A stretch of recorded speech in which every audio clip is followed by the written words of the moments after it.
After flipping on the film, how did head coach Antonio Pierce feel about the offense, the defense, and the lack of the run game? That plus more on Tuesday's edition of the Locked On Raiders podcast for November 19th, 2024.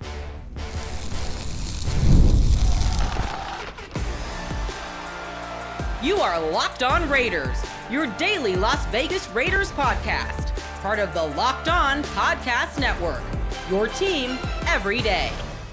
And welcome in, Raider Nation, to another edition of the Locked On Raiders podcast. Thank you so much for making the show your first listen of the day. We do appreciate you, whether you find the podcast wherever you get your favorite podcast from, or if you're checking us out on YouTube. Either way, we appreciate that. Whether you check in for 2 minutes, 22 minutes, 32 minutes, or the whole shebang, like I said, we appreciate whatever time you can spare us each and every day. It's awesome. If you are checking us out on YouTube, thanks so much. My man Ari does a great job behind the scenes, making sure we're looking good and sounding good. We appreciate his efforts, and he's the reason why there is a Locked On Raider podcast YouTube page. So shout out to Ari. He's on Twitter at Ari Produces. I'm on Twitter as well at your boy Q254. And we got the Locked On Raider podcast voicemail line 707-654-4693. As we normally do, we close out the show with your calls and texts. Plenty of feedback from conversations we had on Monday's show to the game, the overall product that the Raiders put on the field and losing to the Dolphins 34-19. Now loses a sixth straight. All kind of different feedback we got. We'll get that coming up. Segment number 3 as we close out the show. Segment number 2, want to turn our attention to, I want to turn the attention to Shedeur Sanders in Colorado. And really, I want to bring him up again just because Mel Kiper Jr., my guy from ESPN, was on Freddie and Harry on ESPN Radio on Friday and had some really good thoughts on why he believed that Shedeur was a really good fit with the Raiders, who he kind of emulates his game after, and a little bit more. So I thought it was a good conversation, but didn't have a real good time to bring it to the table. So thought today would be good before we transition to the Denver Broncos coming up. Week 12 action in the NFL. So we'll hear from Mel Kiper, and I'll give you my thoughts on Shedeur and more in segment number 2. Here in segment number 1, well, it's news and notes, and we'll really hear from Antonio Pierce, plus the Raiders made a slight roster move as well on Monday. We got all that coming up here after I tell you about the title sponsor of the show, which is FanDuel. And new customers right now can place a $5 bet and get started with $150 in bonus bets if you win your first $5 bet. Visit FanDuel.com to get started today. And, of course, I'll tell you more about them later on in the show. But off top, I want you to hear from Antonio Pierce. We had an opportunity to catch up with him at the Raiders facility on Monday. And just a couple little sound bites that I want to take away from that and let you hear what he had to say. And I'll give you my thoughts as well. And obviously, with Scott Turner being the offensive coordinator, the interim offensive coordinator and the play caller now, things looked a little bit differently. As we talked about on Monday's show, I felt that the offense looked a lot better. Still don't have a run game, but I thought the offense made a lot more sense. So here's Antonio Pierce on how he felt the offense looked after going back and looking at the film, and then also the fact that Gardner Minshew threw the ball 43 times. Was that by design? So here's Antonio Pierce on those couple subjects. I thought it was more efficient. I thought the passing game was more crisp. Got the ball out. Foot hit the back, quarterback's foot hit the back foot, and the ball got, let go. And completions did a good job getting the ball to our guys underneath. Obviously, want to take shots down the field. Those opportunities didn't present themselves. Made some good clean throws, and obviously up until that last interception took care of the football. I think the way the game started to go in the second half, we tried to stay balanced, tried to establish a running game early. Wasn't getting the runs that we wanted. Then we popped a couple, and then we had a few there that we wish we can, either the right read or have our aiming points all lined up with one another. But I don't think you don't see too many teams. I mean, not to talk about other teams. There's other teams with really elite quarterbacks, and throwing the ball 40 times doesn't equal the wins. So, you want to find that balance. And for us, that's what we're still searching for. But we were very efficient in the passing game. There were some better examples in the running game of getting a hat to a hat. Still have to clean that up. But overall, gave us a chance to be competitive in the game. So clearly, Antonio Pierce was pretty pleased with what the offense looked like, the rhyme and reason, the play calling, the getting the ball to the playmakers, a la Brock Bowers, who caught 13 passes for 126 yards and a touchdown. Like, that was so important. Not only that, the fact that Brock Bowers was engaged all game long, where we've seen him before get off to a hot start, get 4 or 5 early catches, and then all of a sudden the Raiders go away from him. So being able to keep him involved and keep the playmakers involved throughout the course of the game was really good. Having some sustained drives was really good. The Raiders had some drives that were, multiple or double-digit plays, I should say, and that's good. unfortunately, in the first half, when they had those 2 long drives, they settled for 2 field goals as opposed to touchdowns. That would have been a big-time difference in the game. So obviously the offense looked better. Is it still a work in project? Absolutely, especially the fact that they didn't have a run game. So, I asked them a question. I know you want to run the ball. How do you establish a run game? How do you get that thing going, even though it's already through week 11 and 10 games in the NFL season? One is continuity, man, to be honest. Not to use excuses, but I think that was our 6th or 7th different O-line grouping together and just keeping those guys, communicating, moving the same direction, seeing the same thing. And, I'm a defensive coach. Nobody's ever going to just sit there and let you just line up and tee off on them. So there's a lot of movement, a lot of shifts, different looks. And we just do it to keep getting a better job in practice of just repping the same reps, same plays over and over versus different fronts and concepts. So maybe they'll have the same, offensive line out there again. Maybe it'll be Colton Miller, Jordan Meredith, JPJ, Dylan Parham, and DJ Glaze. I would like to see that go the rest of the way. And obviously because of injury, that's why it hasn't been a consistent offensive line. They went into the season with one version of it. And as you heard AP say, they're up to six versions of the offensive line now. So at some point, you hope they can get some continuity, and you hope that with Joe Philbin, he can get some kind of a run game going. Because again, Gardner Minshew is not the guy that you want him throwing the ball 43 times. And if you only run the ball for 60 yards and one of the runs was a 20-yard end around by your wide receiver, that's not going to get it done. It just won't. So another question that I asked Antonio Pierce that I was very adamant about is something that we talked about here on the show on Monday, and that was the defense and the fact that they never caused Miami to punt the ball, not one time. They didn't take the ball away, not one time. So I asked them straight up, what was it that Miami was doing? They kept the defense off balance and couldn't get off the field when they had opportunities. But really, we had 3 third-down penalties. So it's really the Raiders beating the Raiders on that one, right? So 3rd and 20, we get a holding call, uncalled for. I believe we had an offsides penalty, then we had a holding penalty late in the game. So technique, fundamental things that we're coaching up, we can't do it in critical moments like that. Situational football, that's a 4-point swing there, right? Because they scored a touchdown instead of a field goal. So those are things I thought early on they were mixing up, different route concepts, looking for man, zone beaters, things of that nature. And we trying to, it's that chess matchup, and obviously their quarterback did a good job getting the ball out of his hand very quickly. 7 penalties the Raiders had on the game, and 3 of them were real critical, right? 3rd and 20, a holding penalty. You can't have that, right? I mean, you just can't. You have to know the down and distance. You have to understand what you have to do to get off the field. And, that's just undisciplined play. And that's, again, one of those things that I'm disappointed in when it comes to this team led by Antonio Pierce, because I didn't think that they would be undisciplined. That was something that we saw as him, an interim coach. They were very disciplined, right? The defense was really good, obviously, and they were very, very disciplined. They just didn't beat themselves. And again, it's been the same recurring theme that we've heard multiple times this year. It's the Raiders beating the Raiders. And I'm not too sure how to put my finger on exactly why they consistently are doing that, but they've gone back to it. Even when they don't have a ton of penalties or a ton of penalty yards, it's always the timing of the penalties are the worst. I found this to be pretty interesting for multiple reasons. This next soundbite, I only got a couple more. This one's on what AP has learned this year as the Raiders head coach. Again, found this to be an interesting answer. And the reason why, well, I'll tell you after you hear what he had to say about what he's learned this year. Patience. Because, listen, you hear from our players, we're putting in the work. I mean, they're in there doing it now in the weight room. We're doing everything, and we're grinding. And you get out there on the field, and you put a game plan together, and you go out there, and you're competitive again for another half, 6-10 ball game. And then we just got to find a way in that second half, man, to get over this hurdle of not finishing games, either not getting off the field, not finishing drives in the end zone, keeping the opponent off the field on 3rd down, not beating our mistakes with penalties at crucial moments in the game. But I would say the one word is just patience. And it's nothing that nobody wants to hear. Raider Nation doesn't want to hear. I wish the record was flipped. Hell, let's play 500 football. I'll be happy with that. But I think the other part about it, what I'm seeing from our players is that I don't see anybody quitting. I don't see nobody quitting this building. I don't see no quit from our staff. I see everybody just trying to figure out ways and answers in a very fluent situation with injuries and everything else that's going on with our team this year. Why I found that to be interesting is because he doesn't sound like, to me, and this is just me spitballing, this is just my gut feeling, this is just me listening, right? Some people already have made up in their mind what's going to happen with AP, what should happen with AP, and why, right? I'm very open-minded to whatever situation is going to happen, but to me, that answer right there and other answers that he said and his body language and the way that he's gone into meeting rooms with a really good, upbeat attitude and like I said, body language. I'm a big body language guy.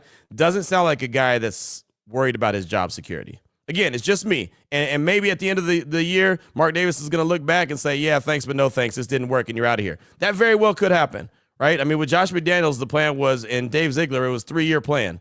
They're going to give him 3 years and make it happen. And then you saw that after a year and some change, right, on Halloween is when they got fired. So he didn't last 3 years, right? Didn't even make it all the way through 2 years, and they moved on, right? Once they lost the locker room and you could tell that they lost the team, they were out of there. Right, and some might say they even lost the team a few weeks ahead of that before they even got fired on that Halloween night. But it just, to me, again, going back to that soundbite, just to me doesn't sound like a guy who's concerned about his job security, feeling like he's pretty comfortable coming back. Now, does that mean that he doesn't have to win any more games and he should be back? No, I'm sure he's still got plenty to prove, as everyone on this team has plenty to prove. But again, just my gut feeling sounds like a guy that's very secure in his job.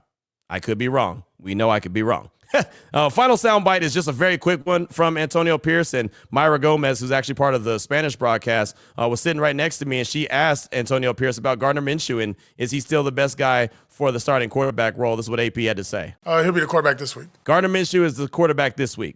So to me, that answer, instead of just a yes or we have to evaluate, that answer to me means that there's probably going to be a change next week.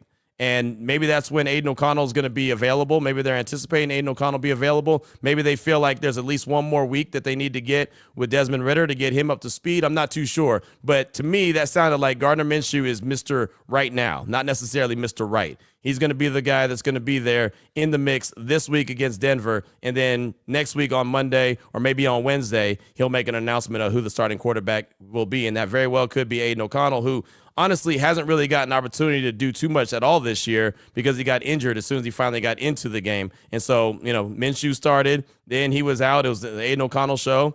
Then Minshew was back in due to injury. Then it was Desmond Ridder. Then Minshew was back in. I mean, it's just, it's like every all roads lead back to Minshew, but it feels like this could be the final week that Minshew is under center for the silver and black. And one more little nugget that I wanted to pass along here, segment number 1 of today's Locked On Raiders podcast. The Raiders released wide receiver Tyler Guyton from their practice squad, and he's a guy that's got a lot of speed. I remember when he signed with the Raiders, my good friend Mark McMillan, who was a longtime defensive back in the league, played with the Chiefs and the Eagles. He covers the Raiders here in Vegas. Really good dude. I have him on my radio show all the time. He let me know, like, man, this guy's got a lot of speed, Q. I don't know if he's going to get into the game and get too much action, but he's got a lot of speed. So I figure that if they're signing him or they're releasing him from the practice squad, a couple things could be in play here. They have to sign some other players to the practice squad based off the injuries that they've been dealing with. And we saw what happened, on Sunday against Miami with Jack Jones going down. Jacorian Bennett went down. You saw the fact that Nate Hobbs didn't even play in the game because he was already ruled out. So there's a lot of injuries that this defense and team in general has been dealing with. So I'm assuming that maybe they're signing someone to the practice squad that's going to take his place and that'll fill a role of one of those guys that are injured. Or at the end of the day, they just didn't see enough in practice to think that he was, worthy to have a roster spot. But he's been, with the team for a while on the practice squad. And again, a wide receiver that had a lot of speed, but never really got into any action. So Tyler Guyton no longer on the Raiders practice squad. But that's what I got for you for segment number 1 of today's Locked On Raiders podcast. Coming up in segment number 2, my guy Mel Kiper Jr., longtime draft guru, part of ESPN, is a weekly guest on Freddie and Harry on ESPN Radio. And it caught my attention when Harry Douglas asked him about Shedeur Sanders last Friday. So I wanted to make sure to bring that to you and let you hear it. And then we'll talk about that coming up in segment number 2 of today's Locked On Raiders podcast.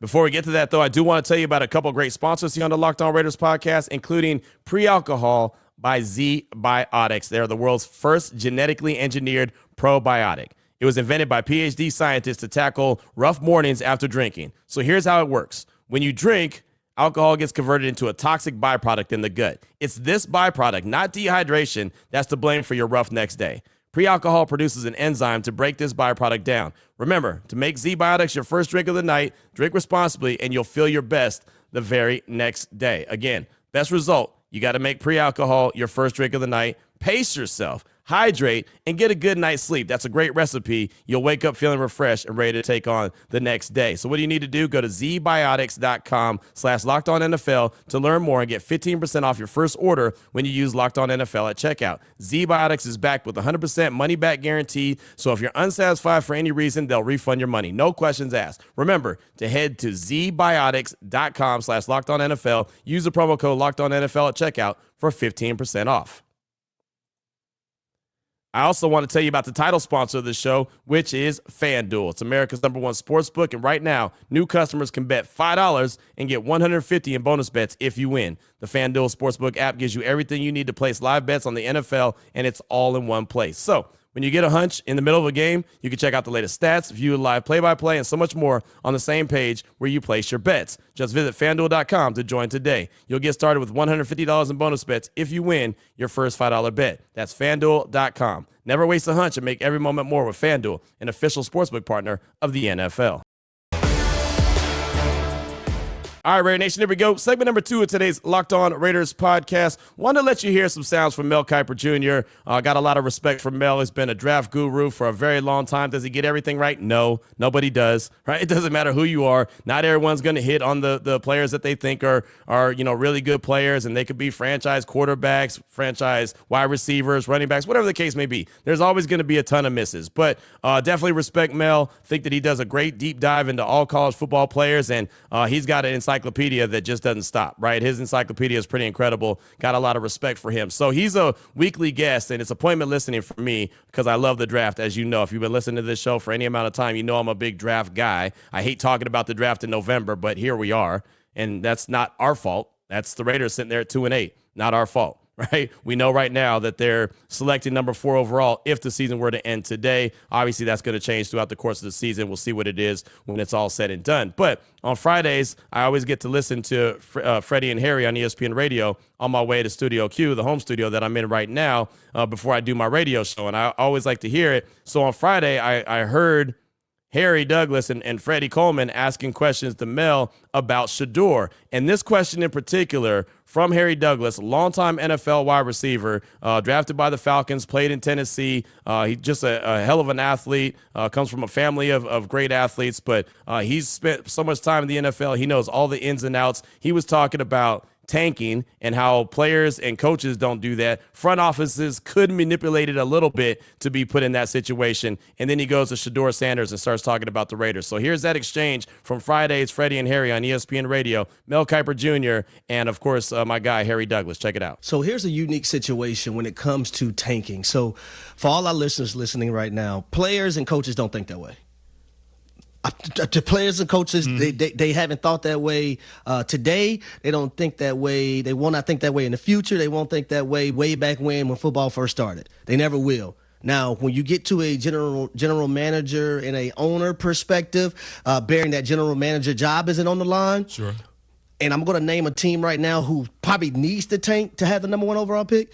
It's going to be the Las Vegas Raiders, because when you look in that division right now, the AFC West, Patrick Mahomes is with Kansas City, Justin Herbert is with the Los Angeles Chargers, and Bo Nix is with the Denver Broncos. You can ill afford to be the only team in that division because you don't have a fighting chance in hell to compete with it if you don't have your quarterback. Mel, what are your thoughts on that one? I think the Raiders are the team that, remember, the Jaden Daniels connection to Antonio Pierce, right? Going back to the Arizona State days, right? So that was all, hey, he's got to figure out a way to be a Raider, right? Jaden Daniels does. And Jaden Daniels goes to Washington. Look what's happened with Kingsbury now. May springboard that off to being a coordinator or a head coach somewhere else. So I think it worked out great for Jaden, but that was what we all talked about, or everybody rumored in the media about Jaden and the Vegas Raiders being the perfect match. Now it's Shedeur and the Raiders being the perfect match. So I'm with you on the Raiders. I think the Raiders are going to sit this year and say, we are not letting what happened last year repeat itself this season. Right. In this draft, we are going to go up and get that guy. It took to go up. If it had proposed a trade in this past draft, could have gone from 13 maybe up into the top 8. and gotten him. But they thought they could sit where they were at 13. It didn't work out that way. They were all gone, all 6 of them. So for Shedeur, I do think, hey, it could still work out with their picking one, right? So it makes it easy. But I do think you're right, Harry. I think the Raiders are the one because of that Brady connection. Shedeur he basically patterns himself if you watch him. He's got a lot of Brady in him, the way he plays. Pocket, recognizing, slip and slide, left and right, picking up the first down when he has to, but having his eyes down the field, being a guy who's tough as nails and can give you all that and smart. Shedeur has a lot of that. So I do think the ideal fit, and in that division, they got to hit that quarterback. You can't be fourth in a division, particularly in the AFC. Yeah. You have no shot to be in the playoffs when you're the 4th best team in the division at quarterback. And ironically, this is the last team to beat the Chiefs on Christmas Day last year, was this Raider team that we're talking about doesn't have a quarterback. So it's amazing how this league is. But I do think the Raiders would be the team come late April that somehow, some way, has to figure out a way, if they're not picking number 1, to get to that spot and get Shedeur Sanders. So there was Mel just talking about Shedeur. You heard what Harry Douglas had to say about organizations, and you heard what Harry had to say about the AFC West and the Raiders and why they need to go get Shedeur so they can compete with Patrick Mahomes, so they can compete with Justin Herbert, so they can compete with now Bo Nix, who looks like he could be the real deal there in Denver, right? And I know some people believe that Aiden O'Connell is the guy, and maybe he's going to prove to be. I think that he's going to be a really good backup at some point, and that's fine. There's obviously a role in the NFL for that. I think that the Raiders need a much better quarterback, a guy that's more dynamic, a guy that has an opportunity to be really the face of the franchise and be that franchise quarterback, as I believe Shedeur Sanders can be. And look, the thing about it is, as I watch a lot of college football every week for multiple reasons, but mainly to scout for the NFL, when I watch Shedeur Sanders, I point out all day long. I remember being at the barbershop on Saturday while they were taking on Utah. I'm watching, and I'm sitting there getting my hair cut, and I keep pointing out to my barber, that's an NFL throw. That's a throw that they make on Sundays. And the game didn't start good for Shedeur. And that's the other thing that I like. The game didn't start. His very first pass was a pick. And then he fumbled later on in the game. And I was like, man, maybe it's because it's an early kickoff. It was a 10 a.m. Pacific time kickoff against Utah. I'm thinking, all right, well, maybe that's the reason why he's struggling and Colorado's not really looking very good. But he's able to bounce back. He's able to shake off moments where bad things happen so he doesn't continue to let it snowball. So ultimately, even though he had a bad start, Colorado didn't look good and he didn't look good either. He ended up throwing 30 for 41 for 340 yards, 3 touchdowns, had that interception and fumble that I mentioned, but made some big-time plays. Has a very good pocket awareness, has very good football IQ. So a lot of those Aaron Rodgers plays that you see where, he gets the defense to jump off sides and then keeps the play going, that's how they scored their first touchdown, right? Shedeur drew Utah off sides, and then boom, dialed up a shot to the end zone, completed. Just put the ball in a place where only his wide receiver could make the catch, and he did. It's just, again, I see throws that are NFL throws and think, okay, that guy is going to figure it out. And again, everything looks great until you get to the league. Then all of a sudden it's a whole different ball game. But just, again, sitting on my couch watching the games and watching them intensely each and every week, I feel like he could definitely be the guy. Obviously, he's been there, done that in a NFL Hall of Famer's house, so he knows the ins and outs of the games.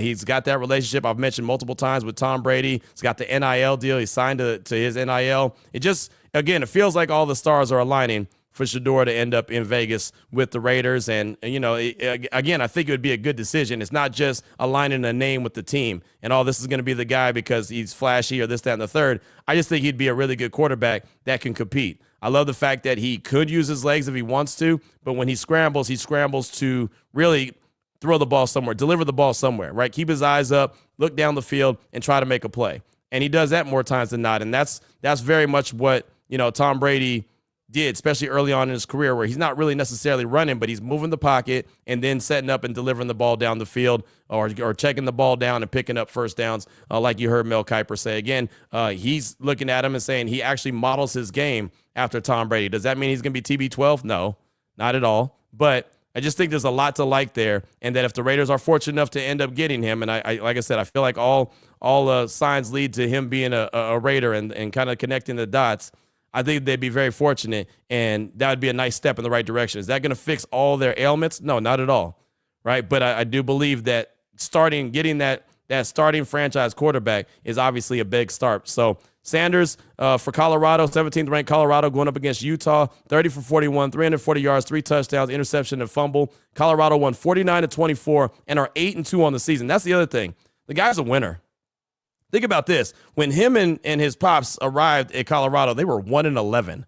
1-11. You remember they got off to the good start their first year there, beating TCU in the first game. Now they're 8-2. They're bowl eligible, and they keep winning. They're going to be in the Big 12 championship game. And, oh, by the way, the Big 12 is a step up, too. The Big 12 is a tough conference. I covered it for a very long time when I was in Central Texas, and they're doing this in the Big 12. Utah was actually favored to win in the preseason in the Big 12, and, well, one injury after the other. Cam Rising seems like he's always injured. Boom, there you go. Now all of a sudden Utah's in a prime position to have an opportunity to play in that Big 12 championship game. They got to keep winning, though. They got a couple more games that they've got to win. But if they win out, they'll be in that Big 12 championship game. Just a couple other quarterbacks I wanted to point out from Saturday as well. Carson Beck, for the longest he was rated as like the number one quarterback, and he's fallen off a little bit this year. Hasn't been great, but his Georgia Bulldogs knocked off number 7 Tennessee. So it was number 12 Georgia versus number 7 Tennessee, and he had a big-time game, big-time performance. I mean, it was really because of him that they were able to get that victory. 25 for 40, 347 yards, a couple touchdowns, ran the rock 3 times for 32 yards, and Georgia won 31-17. But he really looked like he had a game where he knew that they needed to win. If they had lost one more, they were going to be out of there. He did a really good job. So, again, not saying he's going to be the number one overall quarterback taken, but I think he did a lot to help rebuild his stock on Saturday against number 7 ranked Tennessee. We'll get the new rankings coming out later on this afternoon. And I know the AP polls out. I know the coaches polls out, but it's all about the college football playoff rankings. Those are the rankings that matter. We get those each and every Tuesday afternoon. Jalen Milroe, I was high on him at the beginning of the season. His stock dropped a little bit. He's been bouncing back the last few weeks, but they beat up on Mercer 52-7. That's a cupcake game. So not really worried about what Milroe and Alabama did in that one. And then Garrett Nussmeier is another guy out of LSU that a lot of folks are talking about. 22nd ranked LSU. They lost to Florida. Florida's unranked. 27 for 47, 260 yards and a touchdown. But I think Nussmeier needs to return to school for another year. Just doesn't have enough starts under his belt. So I hope he does like Quinn Ewers did in Texas and decide to go back for another year. But we'll see, right? That's his decision to make at the end of the season. He'll be eligible to go to the draft. I just think it'd make more sense if he actually returned for one more year. But that's what I got for you. Just wanted to let you hear that sound from Mel Kiper Jr., guest on Freddie and Harry on ESPN Radio, and also share my thoughts as well, plus update you on a couple other college quarterbacks. Coming up in segment number 3, your calls and texts straight off that Locked On Raider podcast voicemail line, 707-654-4693. That's coming up as we close out the show here on the Locked On Raiders podcast. Before we get to that, though, I do want to tell you about another great sponsor here on the Locked On Raiders podcast, and that is Bilt Rewards. And listen up, renters. Ever feel like you're stuck in the loop of rent payments, just watching your money vanish into thin air? It's time to turn that rent game around and start earning some serious rewards. That's where Bilt Rewards comes in. Bilt is breaking ground as a neighborhood rewards program that hooks you up with points on your rent. So every month, you pay your rent and watch the Bilt points roll in. Use points to jet off on a dream vacation. Put your points towards a flight or a hotel stay with 500+ airlines and 700,000+ hotels and properties. You can also use your points to book fitness studio classes, redeem them towards a future rent payment. They're designed to meet your lifestyle. Pay rent hassle-free through Bilt Rewards app. Your rent game just got a major upgrade. Bilt points have been consistently ranked the highest value point currency by the Points Guy and Bankrate. Right now, earn points by paying rent when you go in to joinbilt.com/LockedOnNFL. That's join, joinbilt.com/LockedOnNFL. Make sure to use their URL so that they know that they sent you, that we sent you. Joinbilt.com/LockedOnNFL to start earning points with your rent payments today. Here we go, Raider Nation. Segment number 3 of today's Locked On Raiders podcast. Your calls and texts draft that Locked On Raider podcast voicemail line, 707-654-4693. Start things off with Cheese Grater Raider. He's calling to talk about what our one caller from Colorado had on Monday's show about the current draft order by way of tankathon.com. Matter of fact, Tuck Rule Fool, I believe, from Colorado was the caller. Here's Cheese Grater Raider to give some thoughts on that. Hey, what's up, Q? What's up, Raider Nation? This is Cheese Grater Raider. I wanted to call real quick and talk about the call you got from, I think he said it was Tuck Rule Full from Colorado. He was talking about the Tankathon and the way they come up with their draft order. And what he was saying was that Tankathon they assume the full season. He called and said that it's wrong because they're using the full season. And when he crunches the numbers or does his thing, he does not use the whole season. He uses it based on games played. So you did misinterpret what he was saying. And I think we should maybe keep what he says in consideration, because he could be right. He sounds fairly confident, and I mean, I wouldn't really argue with a mathematician or someone who has a master's in math. That's hard work there. Anyways, that's all I got, man. Reconsider what he's got. Go Raiders. Thank you for the call, my man. I appreciate you. And I'm not really disagreeing with anyone. I hope that it didn't come off that way. I just know where the Raiders are right now through 10 games. Like, I'm not the mathematician, never claimed to be, right? So it's not a disagreement. I just know that this is one outlet that updates the draft order after every game. So I just go and reference that. So I think that with the Raiders only having 2 wins on the season, I think if we want to just, cut to the chase, we all could agree that they're a top 5 picking team right now. They have 2 wins on the season, right? So I think that we could all agree on that, regardless of how you get there, regardless if they're picking the whole season right now. That to me is not actually accurate, but that's, again, it's not really worth it to have an argument about it. I'm just referencing a site that everyone references, and when they talk about the Raiders, they say, all right, right now, currently, they're picking number 4. Matter of fact, the top 5, Jaguars, Titans, Browns, Raiders, and Giants. Again, I'm sure it's somewhere in that order, as they've only got 2 wins so far on the season. So again, it's not really a disagreement. Believe me, it's not worth it to have a big old disagreement and have a big blow up about something that's as minor as that when a team only has 2 wins on the season. But thanks so much for the call. Definitely appreciate you. Up next, got a text from Carolina Raider. It says, Q, I agree with you about your biggest miss. I'm disappointed with the defense. It's like Graham doesn't know how to plan for opponents. He had 2 weeks. You can never tell what they're trying to take away. And AP is supposed to be a defensive guy, so it's sad. Remember when we had a weapon like Waller and played a Belichick-Pats team? They would take him out of the game. We don't stop run or pass well, and Crosby may need to lift more weights. He needs more than speed. I've seen guys handle him more now with chip help. TJ Watt is stronger. I love your show. That's Carolina Raider. Thanks for the text. I appreciate you. And, yeah, again, I don't like to criticize Max because I don't want people to think that I'm, talking about the guy that gives the most effort. But I would like to see him make some of those TJ Watt plays. When the Raiders need it, 3rd and 9, got to get off the field. There was a couple times in the broadcast they said this has to be Max Crosby's play. Max has got to get them off the field right here, and then they weren't able to do it. He's got to be able to go with more than just, the speed like you mentioned, right? And there's a few times where he lost contain, and so right where he came from is where the play ended up going. A lot of times, what do they say? When everything goes in, something's going to pop out, right? If there's nothing out there, something's on the way, right? I mean, you gotta really always keep contained. That's something that Antonio Pierce talks about all the time. And there was a couple times in the game on Sunday where Max lost contain and the play ended up going right where he should have been. And so it's just, again, it's hard to talk about him because, people will say, well, how can you criticize the guy that's working the hardest? And that's not really what it is. It's just me asking for a little bit more. And I know that it's hard to, keep squeezing blood from a tournament. I mean, dude's giving everything he's got. I would just like to see some of those closer moves and some of the game changers, right? The ones that are, okay, this is Max's down. He's about to dominate. He's about to make that play that you got to make. So thanks so much for the text. I do appreciate you. It's always great to hear from you. Up next, Tuck Rule Fool from Colorado. Speaking of, he's calling to call me out on my comments about AP and giving him a chance. And apparently, according to him, I'm being disingenuous. At work, he's popping up a lot this year. Here he is, Tuck Rule Fool from Colorado. Hey, Q. This is Tuck Rule Fool from Colorado. Just calling about your comment about, giving AC a chance. I get that. I don't think he's really improved. In fact, some of the stuff that he was really great at with the no penalties and the discipline, I think he's regressed. But, I understand you got to give someone time to develop, and he's had all the injuries, et cetera.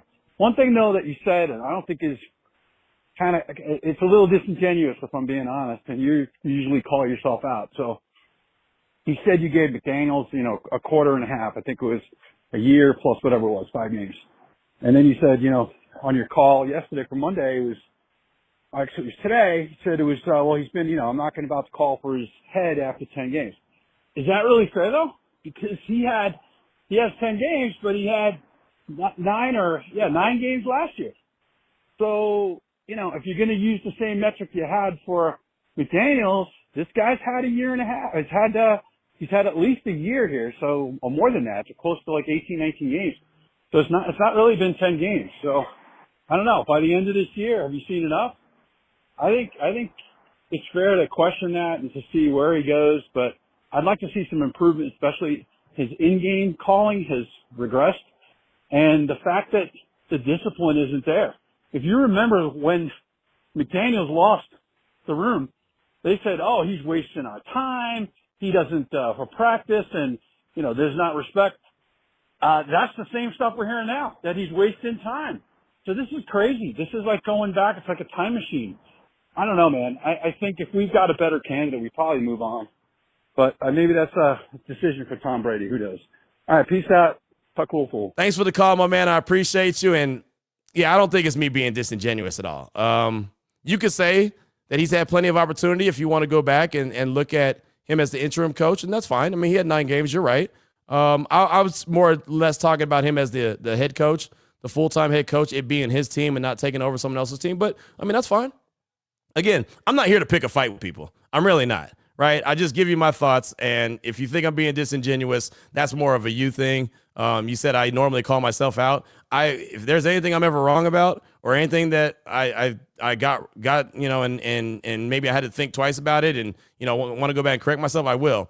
Again, I don't think I'm being disingenuous. I was just giving my feelings, so I don't know how I could be disingenuous about my feelings. You feel like he's had plenty of time? Cool. Right? Josh McDaniels was the head coach of the Raiders, and the whole time he was there, he was the head coach. He wasn't the interim, and then all of a sudden became the head coach. He was the head coach. So I was kind of trying to make an apples-to-apples conversation. So, again, I apologize for the disingenuous approach that you feel like I was taking. Definitely was not. So, but thank you. And I like you said, I don't mind calling myself out whenever I feel like, it needs to be done. But thanks. Again, I do appreciate you. Let's see. Up next, got a text from Dre in Florida. Says, "Hey, Q, Dre from Florida. I live in Southwest Florida, a couple hours from Miami. So me and my girl went to the game this past Sunday for my first Raider game and her first NFL game ever. Besides the final result, the experience was amazing. Trash talking Dolphin fans, the few times the Raiders gave us something to cheer for, and it was literally a perfect day for football in Florida. 75 and cloudy. Raider Nation represented out here, and it's a shame the Raiders couldn't find a way to get out the field at any point in the game.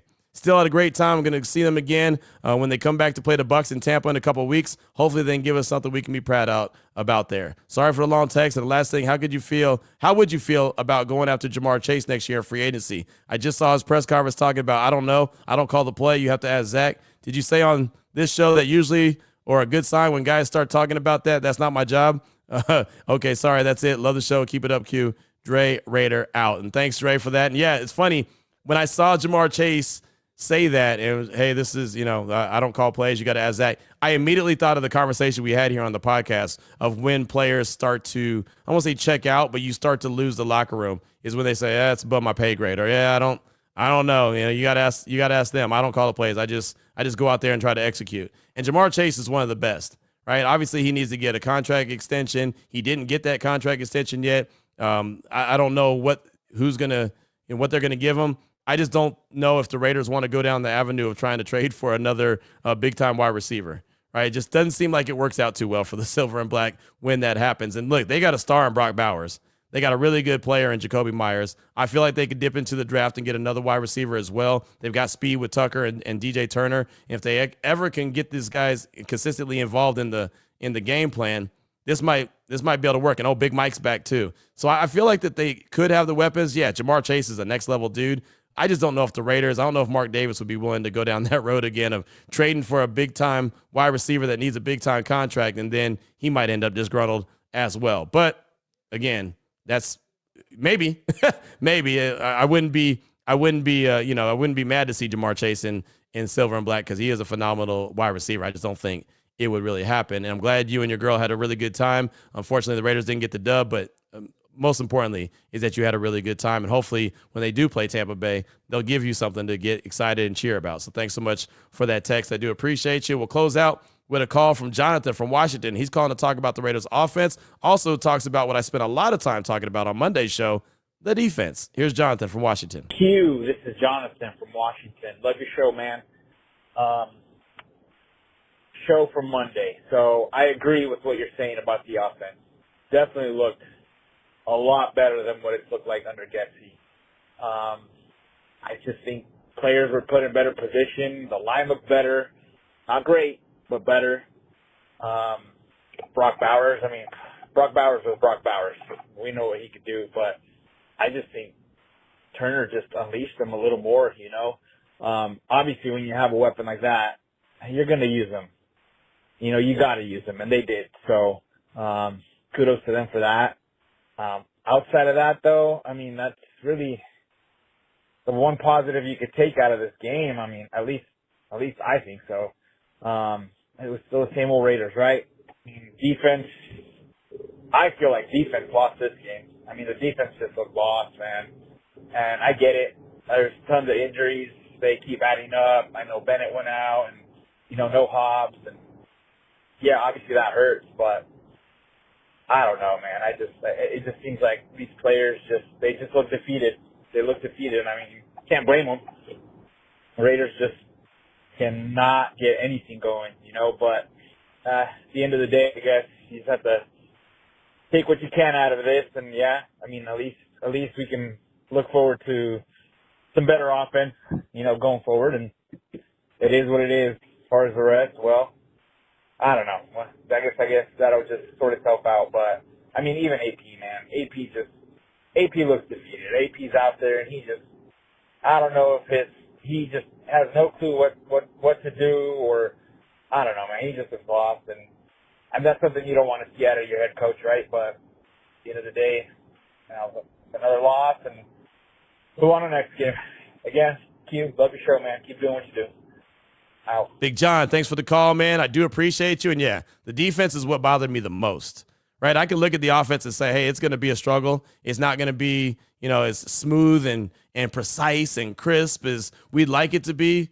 But, man, for the defense not to get off the field at all, that's why I spent so much time with it on Monday's show. Hell, on my Raider Nation radio show. On Unnecessary Roughness, I spent a lot of time with it too, just because it just doesn't make any sense that they weren't able to get off the field once. And that's why I asked AP in the press conference on Monday, you know, what happened? What did Miami do? Teach me what they did that made life so difficult to get off the field. And, you know, some of it was penalties on the Raiders, and other times it was just the Raiders not getting off the field. They just weren't good enough defensively, and that, well, is unfortunate. And again, I thought that this defense had a chance to be great. I really did. I have no problem saying that. I've said it multiple times, and it just hasn't panned out to be that for one reason or the other. And that's, again, unfortunate. I was really excited about seeing this top 10, top 5 defense, and that's not what it's been. They've answered the call from time to time, but nothing has been consistently. So thanks so much for that call. I do appreciate you. Got a text from Ohio Raider. We'll close out with this.